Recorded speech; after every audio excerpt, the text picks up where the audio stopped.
충성된 자라는 제목으로 말씀을 한번 생각해 보겠습니다. 알베성의 지혜로운 여인은 이스라엘의 어머니 같은 성을 멸하면 안 된다라고 요압에게 얘기를 합니다. 그래서 요압은 비그리 아들 세바만 우리에게 잡아주면 그럴 일이 없다라고 얘기합니다. 그래서 여인은 그의 지혜로 모든 백성과 함께 세바의 머리를 요압에게 던집니다. 그리고 다윗은 이스라엘의 행정 조직을 다시 정비합니다. 자, 화평하고 충성된 자가 되려면 어떻게 해야 되느냐? 첫 번째는 생명을 살리는 사람이 되어야 합니다. 18절 19절입니다. 여인이 말하여 이르되 옛 사람들이 흔히 말하기를 아벨에게 가서 물을 것이라 하고 그 일을 끝내었나이다. 나는 이스라엘 화평하고 충성된 자 중 하나이거늘 당신이 이스라엘 가운데 어머니 같은 성을 멸하고자 하시는도다. 어찌하여 당신이 여호와의 기업을 삼키고자 하시나이까? 라고 말씀합니다. 자, 오늘 우리가 알듯이 20장에 보면 다윗이 압살롬의 반역 이후에 이렇게 예루살렘으로 돌아오기를 합니다. 그런데 다윗이 돌아온 그 과정 속에 비그리의 아들 세바가 이스라엘 지역의 지파들을 선동합니다. 그러면서 그가 다윗을 반역합니다. 그래서 반역하는 세력을 규합해서 오늘 성경에 보면 아벨성에 그가 모였다라고 얘기합니다. 그래서 아벨성으로 들어갔다라고 얘기를 하고 있습니다. 그래서 다윗의 명령을 받은 요압은 어떻게 합니까? 군사를 거느리고 이 아벨성 앞에 진을 칩니다. 그리고 성 앞에 토성을 쌓습니다. 그래서 이 토성을 쌓아서 성을 함락하고자 지금 준비하는 과정입니다. 자, 이런 전쟁의 위협 속에 있습니다. 이 전쟁의 위협을 보고 있던 아벨성에 사는 한 여인, 그 많은 사람 중에서 이 한 여인, 지혜로운 한 여인이 요압에게 말을 합니다. 그러면서 이 아벨이 어떤 성이었는지를 다시 한번 짚고 있습니다. 그래서 이 아벨은 지혜로운, 어떻게 보면 선견자들, 그죠? 지혜로운 자들이 많이 거주했던 곳이다라고 볼 수 있습니다. 그래서 옛 사람들은 얘기한다. 지혜를 구하려면 아벨에게 가서 물을 것이다라고 얘기를 하고 있습니다. 그러기에 이 아벨이 어떤 성인지 분명히 보여줍니다. 그러면서 이 지혜로운 여인이 뭐라고 얘기합니까? 나는 이스라엘을 화평하고 충성된 자 중 하나이다. 그리고 당신이 어떻게 이스라엘 가운데 어머니와 같은 성을 멸하고자 하시는가라고 얘기합니다. 그러면서 하나님의 기업을 삼키고자 한다라고 얘기하고 있습니다. 이 여인의 외침을 듣습니다.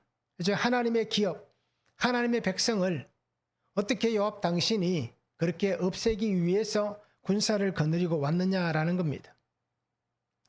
전투가 벌어지면 아무리 강한 성이라 할지라도, 견고한 성이라 할지라도, 그죠? 나보다 적이 더 강하면 아무리 철옹성 같은 성도 무너질 수밖에 없습니다.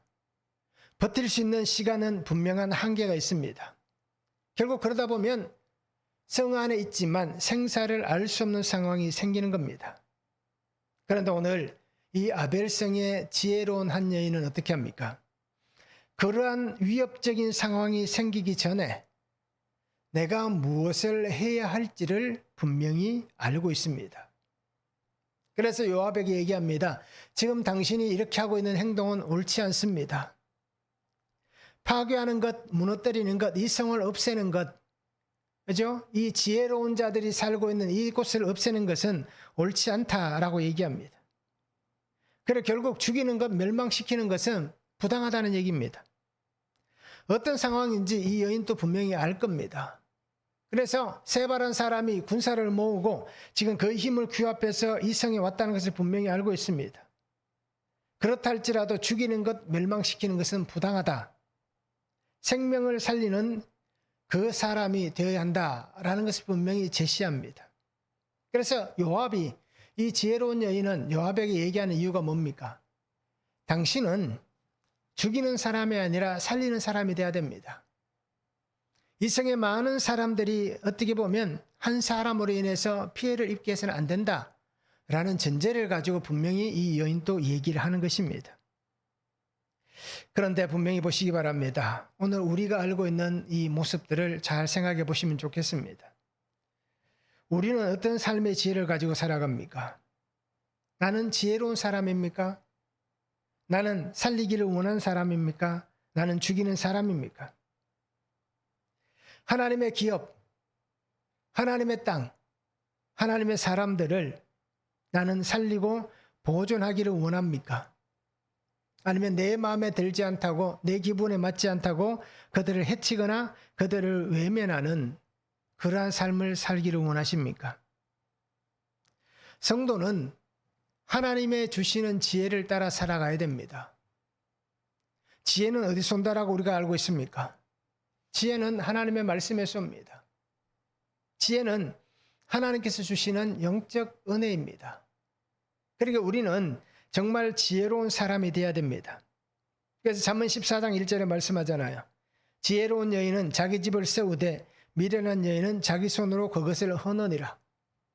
오늘 아벨성의 이 지혜로운 여인은 어떻습니까? 잠언 14장 1절로 통해서 보면 이 지혜로운 여인은 그 성을 다시 세우고 있다라는 것입니다.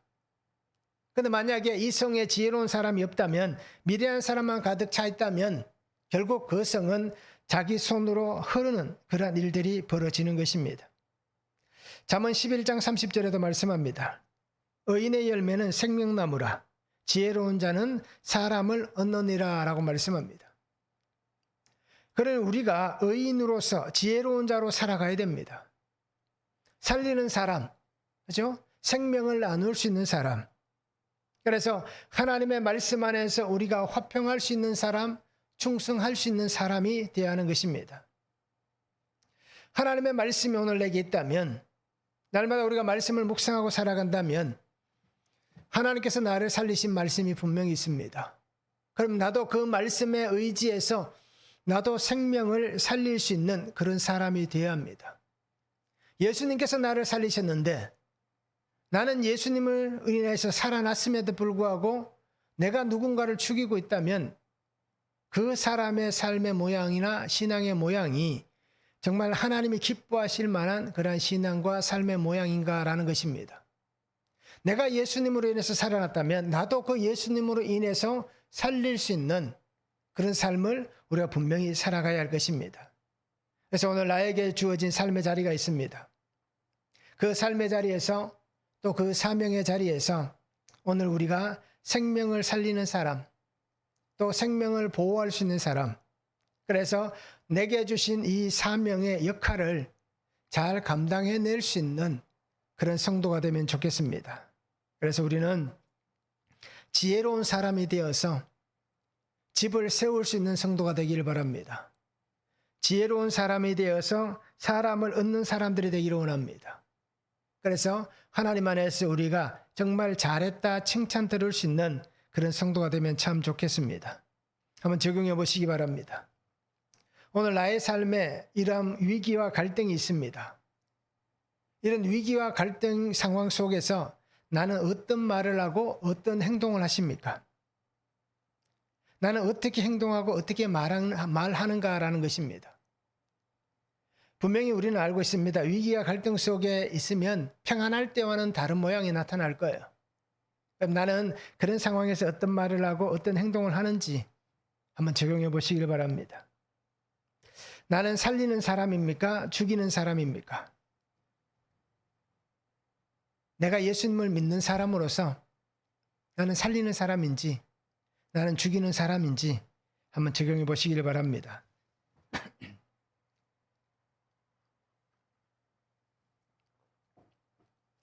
자, 화평하고 충성된 자 두 번째는 악의 뿌리는 단호하게 잘라야 합니다. 20절에서 22절입니다. 요압이 대답하여 이르되 결단코 그렇지 아니하다. 결단코 그렇지 아니하다. 삼키거나 멸하거나 하려 함이 아니니 그 일이 그러한 것이 아니니라. 에브라임 산지 사람 비그리 아들 그의 이름을 세바라는 자가 손을 들어 왕 다윗을 대적하였나니 너희가 그만 내주면 내가 이 성벽에서 떠나가리라 하니라.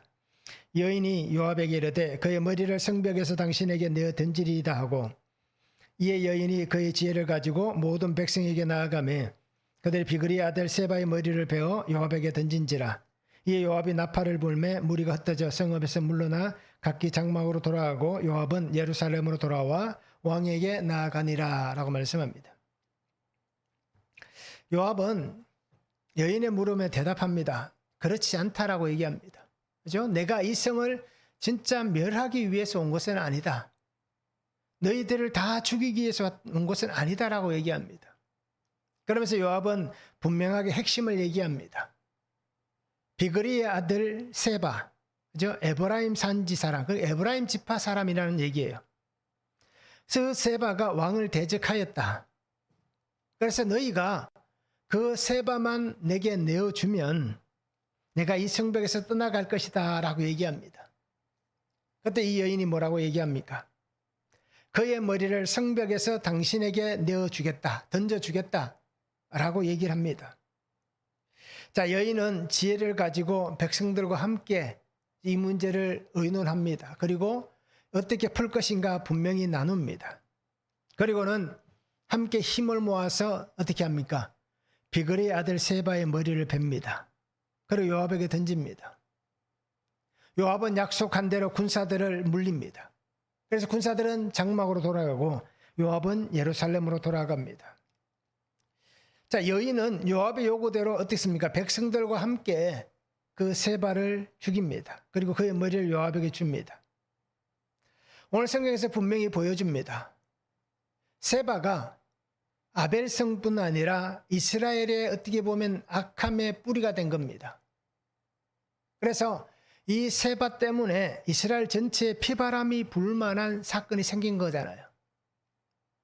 그런 상황 속에서 이 여인과 이 아벨성의 사람들은 어떻게 합니까? 타협하지 않습니다. 물러서지 않습니다. 그래서 물러서지 않고 타협하지 않는 모습을 분명하게 보여줍니다. 근데 만약에 이 아벨성의 이 여인이나 사람들이 이 세바를 우리가 내어줄 수 없다, 우리 족속 사람이라고 내어줄 수 없다라고 생각하면 어떻게 됩니까? 만약에 물러서거나 타협한다면 그들이 원하는 평화는 누리지 못하는 것입니다. 결국 자신들이 타협하고 자신들이 물러서면 자신들이 원하는 평화는 사라지고 자신들에게 주어질 것은 희생과 고통의 시간만이 그들에게 있을 것입니다. 그러기에 죄와 악은 어떻게 합니까? 뿌리까지 잘라내야 되는 것입니다. 그래서 이 세바의 악, 다윗 왕을 배신해서 백성들을 소란케 하는 이 악을 방치하면 결국은 더 크게 악함이 생겨날 것이고 나중에는 서로가 감당할 수 없는 파멸이 그들에게 주어질 수 있다라는 것입니다. 결국 시간이 흘러가면 어떻게 됩니까? 미적거리면 시간이 흘러가면 결국은 자신들이 져야 되는 죄의 결과만이 더 커질 뿐입니다. 그러기에 미적거리는 시간을 미루는 그러한 우리들의 모습은 분명히 어떻게 보면 이것 또한 잘못된 행위일 수 있다라는 겁니다. 그러니까 우리가 살아가면서 정말 죄 가운데 악함 가운데 빠지기 쉽고 또 그렇게 우리가 살아갈 수 있습니다. 그래서 나는 어떻게 보면 죄로 인해서 죽어가는 상황 속에 있으면서도 그 죄를 끊지 못하는 사람도 있습니다. 그 죄 때문에 내 몸이 썩어가고 내 영이 썩어가는데도 그것을 깨닫지 못하고 알지 못하니 결국 그 썩음으로 인해서 죽어가는 것입니다. 그러니까 우리는 시간이 지나면 분명히 나에게 이 죄로 인한 결과가 더 커질 것이다. 내게 있는 이 악의 뿌리가 다 제거되지 않으면 이 악으로 인해서 더 많은 어떻습니까? 나무들이 자라날 것이고 악의 나무가 자라날 것이고 더 많은 악의 열매들이 맺힐 것이다 라는 것입니다. 그리고 오늘 우리는 내 죄와 악을 어떻게 해야 하느냐? 이것을 우리는 심각하게 고민해 봐야 되는 것입니다.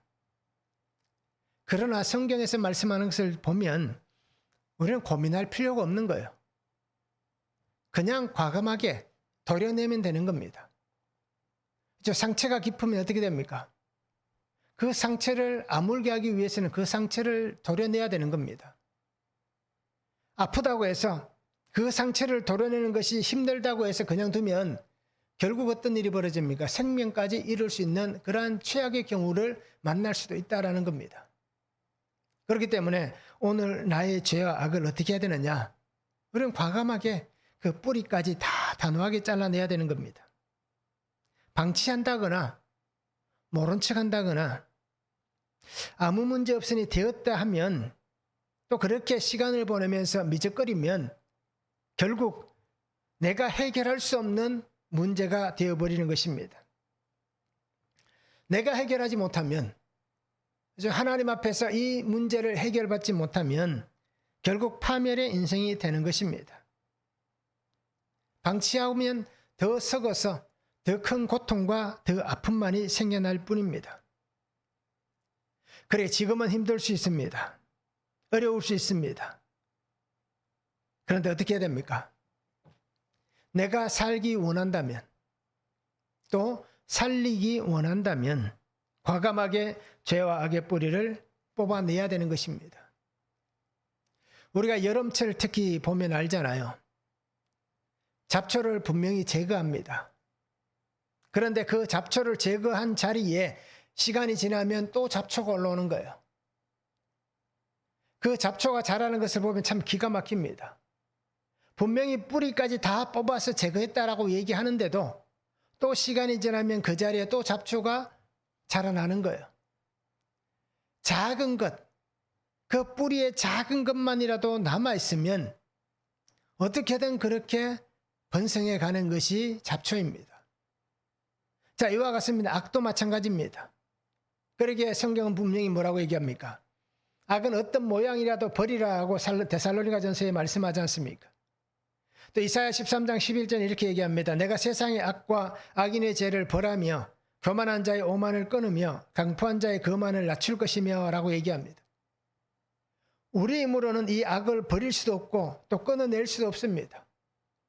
나는 그렇게 제거할 수가 없는 거예요. 왜요? 여전히 그 찌꺼기가 남아있기 때문입니다.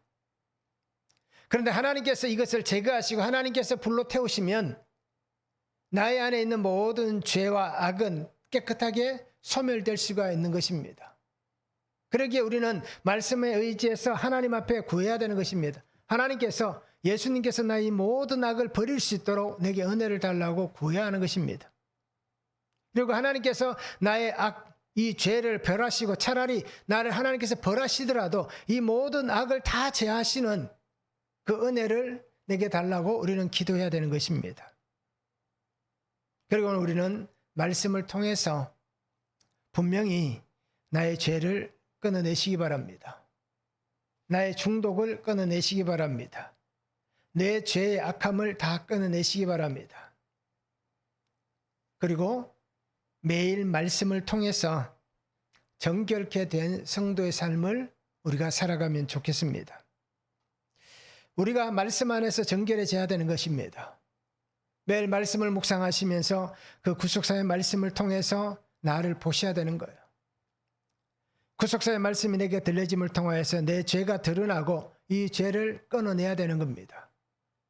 그리고 그 죄가 도려내진 그 자리에 하나님의 말씀이 심겨지고 말씀이 자라나서 하나님의 말씀 안에 거룩하게 되는 그러한 성도의 삶을 우리가 살아가야 하는 것입니다. 그러니까 중요한 것은 예수님이 아니면 나의 죄와 악은 끊어낼 수가 없습니다. 날마다 우리가 예수님 앞에 나아가서 이 구속사의 말씀, 주님이 내게 지으신 이 십자가를 통하여서 우리가 정결한 그러한 신앙의 삶을 살아갈 수 있는 성도가 되면 좋겠습니다. 한번 적용해 보시기 바랍니다. 오늘 내가 타협하거나 물러서거나 방치하는 죄는 무엇이 있습니까? 왜 방치합니까? 왜 타협합니까? 왜 물러섭니까? 한번 적용해 보시기를 바랍니다. 왜 내가 그렇게 하고 있는지를 적용해 보셔야 됩니다. 죄와 중독을 끊어내야 내가 살아날 수 있습니다. 그러면 내가 끊어내야 될 죄, 나의 중독은 무엇입니까? 나와 가정과 공동체를 살리기 위해서 나의 어떤 죄를, 나의 어떤 중독을 끊어내야 하는지 우리가 한번 적용해 보시면 좋겠습니다. 세 번째는 맡은 직분의 자리에 충성된 자가 되어야 합니다. 23절에서 26절입니다. 요압은 이스라엘 온 군대의 지휘관이 되고 여호야다의 아들 브나야는 그렛 사람과 블렛 사람의 지휘관이 되고 아도람은 감력관이 되고 아일루스의 아들 여호사밧은 사관이 되고 스와는 서기관이 되고 사독과 아비아달은 제사장이 되고 야일 사람 이라는 다윗의 대신이 되니라 라고 말씀합니다. 자, 다윗은 이 세바의 반역을 제압합니다. 그리고는 다시 행정 조직을 정비하고 있습니다. 그래서 요압은 군대의 지휘관을 세웁니다.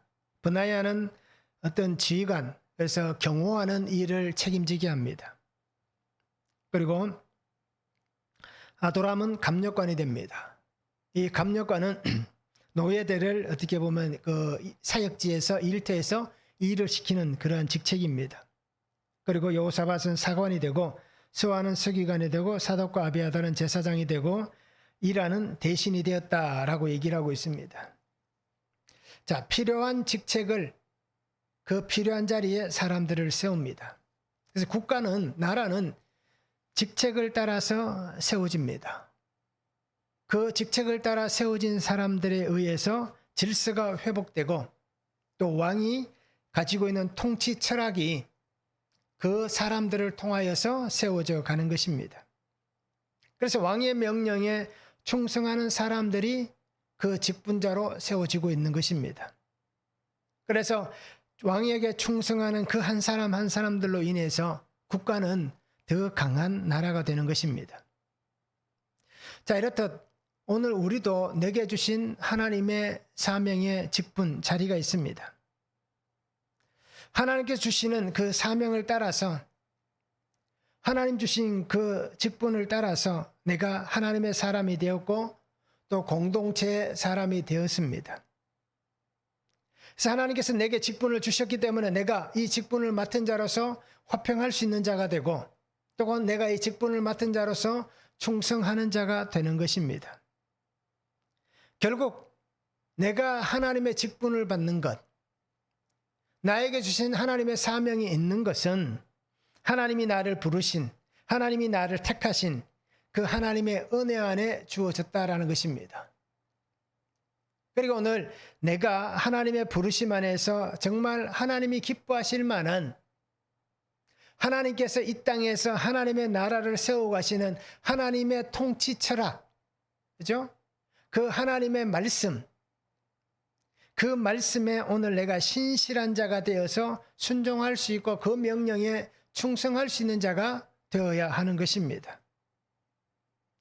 그래서 하나님은 성경에서 말씀하셨잖아요. 하나님의 부르심에는 후회하심이 없다라고 말씀합니다. 우리는 참 이 말씀을 좋아하잖아요. 그래서 우리가 복음으로도 부르기도 하고 자신을 향해서 늘 그렇게 얘기하기도 할 겁니다. 하나님이 나를 부르시는 그 부르심에는 후회하심이 없다 라고 합니다.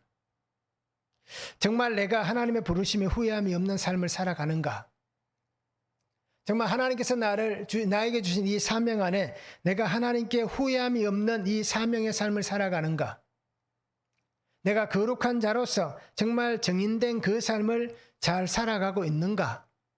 라고 하는 것을 우리가 깊이 있게 한번 자신을 성찰해 볼 수 있는 그런 시간이 되었으면 좋겠습니다.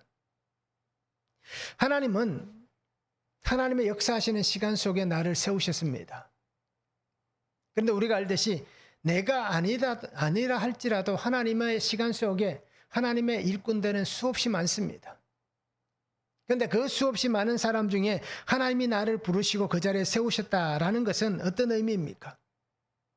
내가 하나님의 자녀로서, 하나님의 백성으로서 어떻게 보면 하나님의 주신 은혜를 입었다는 겁니다.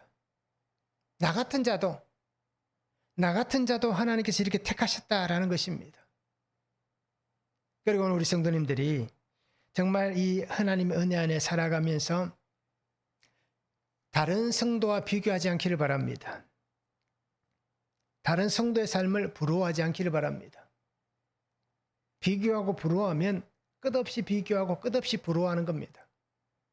하나님이 하나님의 그 시간 속에 하나님의 일을 위해 나를 부르셨고 나를 택하셨는데 우리가 다른 사람과 비교할 필요가 뭐가 있습니까? 내가 다른 것을 부러워할 필요가 뭐가 있겠습니까? 나라는 존재 자체를 기뻐하시는데 내가 다른 것과 비교해서 하나님 앞에 내가 기쁨이 될까라고 하는 그러한 의심, 그죠? 불안, 그러한 마음을 우리가 갖지 않기를 바랍니다. 그래서 오히려 우리는 나를 택하신 하나님 앞에 감사할 수 있는 사람, 그죠? 나 같은 자도 하나님 택하심에 감사하고 찬양을 올려드릴 수 있는 사람, 자신은 자신의 부족을 알잖아요. 그러니 나와 같은 이런 사람도 하나님이 택하셨다 라고 하는 이 은혜 안에서 비교하지 말고 부러워하지 말고 정말 하나님이 주신 귀한 삶에 최선을 다해서 그렇게 살아갈 수 있는 그런 성도가 되었으면 좋겠습니다. 마태복음 25장 23절에 말씀하잖아요. 그 주인이 이르되 잘하였도다 착하고 충성된 종아 내가 적은 일에 충성하였음에 내가 많은 것을 내게 맡기리니 내 주인의 즐거움에 참여할지어다 라고 말씀합니다. 5달란트, 2달란트, 1달란트, 달란트 받은 게 중요한 게 아닙니다. 그 양이 중요한 게 아니에요. 내가 받은 달란트를 가지고 얼마나 충성하고 얼마나 최선을 다하고 얼마나 하나님 앞에서 하나님 기뻐하시는 삶을 사느냐, 얼마나 수고와 헌신의 삶을 살아가느냐, 그 헌신과 수고의 삶을 아름답게 산 내게 하나님은 이렇게 말씀하실 거예요. 잘했다. 충성된 종아 수고했다 라고 말씀해 주실 것입니다. 그럼 우리 성도님들이 이런 삶을 살면 좋겠습니다. 그래서 내게 지우신 십자가를 잘 지고 갈 수 있는 사람, 내게 맡기신 이 직분의 자리에 충성할 수 있는 사람, 그래서 하나님의 품에 안기는 그날까지 최선을 다해서 최고의 아름다운 열매를 하나님 앞에 올려드릴 수 있는 그런 사람, 이런 성도의 삶을 살면 참 좋겠습니다. 한번 적용해 보시기 바랍니다. 하나님께서 내게 맡기신 사명, 하나님께서 내게 맡기신 직분, 그 사명과 직분에 충성하고 있습니까? 어떻습니까? 이런 핑계 저런 핑계 대고 있지는 않습니까? 한번 적용해 보시길 바랍니다. 내게 맡기신 사명, 직분에 내가 충성하고 있는가? 말씀에 충성된 자의 삶을 살아가는 성도가 되면 좋겠습니다. 그래서 말씀으로 살며 내가 있는 그 삶의 자리, 나도 그렇고 가정도 그렇고 공동체도 그렇고 말씀으로 사는 나를 통해서 살아나는 그런 은혜가 있기를 원합니다. 그래서 오늘 내가 화평하고 충성된 자가 되어서 생명을 살리는 그런 성도, 또 금정중앙교회가 생명을 살리는 그런 교회가 될 수 있기를 주님의 이름으로 축복합니다.